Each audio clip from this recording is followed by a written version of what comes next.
these days, pretty much everything that we hear is all about how men want sex. Men want sex, men want sex, men want sex, or at least, quote, real men really want sex.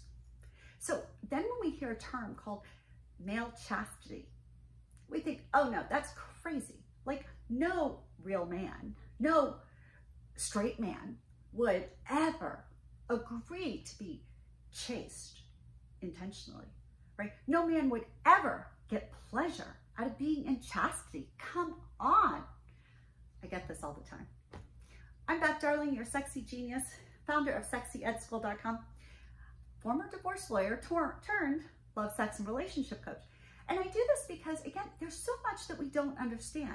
And again, that male chastity idea is one of those concepts.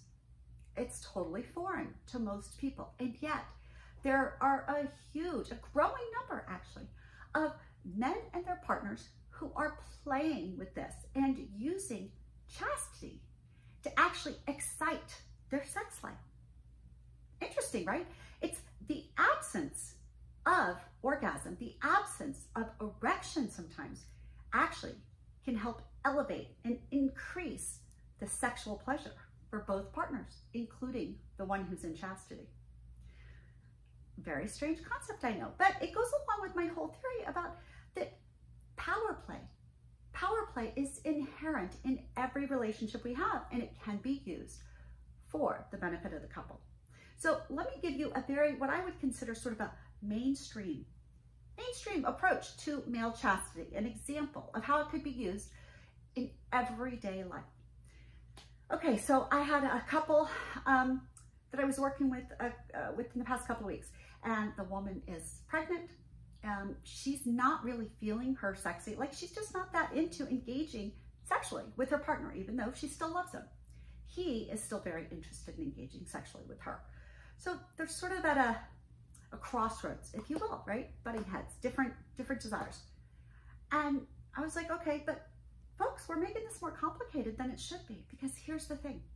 In their relationship, she likes to be the one in charge. She likes to be, call it the director, the conductor, the choreographer, the CEO of their sexy relationship. She calls the shots, and he's okay with that. He likes that, in fact, likes that. He loves to please her in all sorts of ways, and by pleasing her, he gets pleased. So she likes the power. I said, you don't want to have sex with him, but right now you're just doing it like feeling guilty about it, and he's being rejected.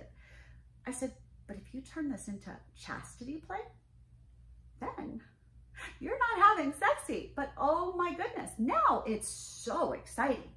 Now, every minute that you're not having sexy is exciting, and it's a connection.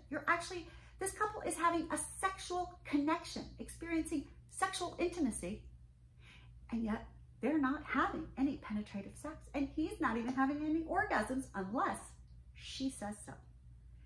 And that very fact that she's owning it, that she's taking responsibility for it, that she is enforcing it, and that he is under her control means he's always aware of it, she's always aware of it. And again, now we've turned something that was just kind of nothing, and in fact was causing some resentment, into something powerful and dynamic, connected, intimate, joyful, and really exquisitely pleasurable for both of them.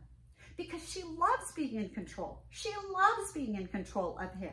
And now when she says, oh God, I'm so pregnant, I don't feel good, and she looks at him and says, God, you're not carrying this baby. She's like, well, I'm glad you're suffering. Okay, it's been 3 days since you've had an orgasm.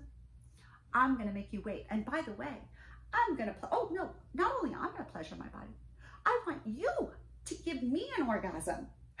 I want you to give me sexual pleasure, but none of yours, unless, well, maybe if you're super good, maybe if you're really, really, really good, and blah, blah, blah, blah, blah.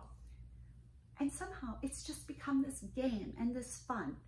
And it's not mean, right? Because they do love each other. It's just a way of turning something with power into something that is pleasurable, something that is torment, something that's painfully pleasurable, and denial. Oh, it's all sorts of good stuff. Anyway, that's just one example, but we can talk more about male chastity. I just wanted you to understand that sometimes things are not just what they seem. You have to actually dive into something and understand it. And frankly, that's what I'm here for, to help you. So if you've got questions, concerns, any topics that you want, please send them to me. You can type them in the comments below. You can email me, beth@darlingway.com. You can check the show notes. Also, go to sexyedschool.com. Sign up for my newsletter there. You'll get a little love note from me every week, and you'll get a free sexy story. You can find my podcast, Come With Us podcast, to listen to some different merch and all sorts of classes on my sexyedschool.com, because sexyedschool.com is where smart, successful, and even spiritual people go when they want to get their graduate degree in love. Because, hey, we want to be as successful in the bedroom as we are in the boardroom. I'm Beth Darling, your sexy genius. Please like, subscribe, and give me a comment. I'll talk to you soon. Big hugs.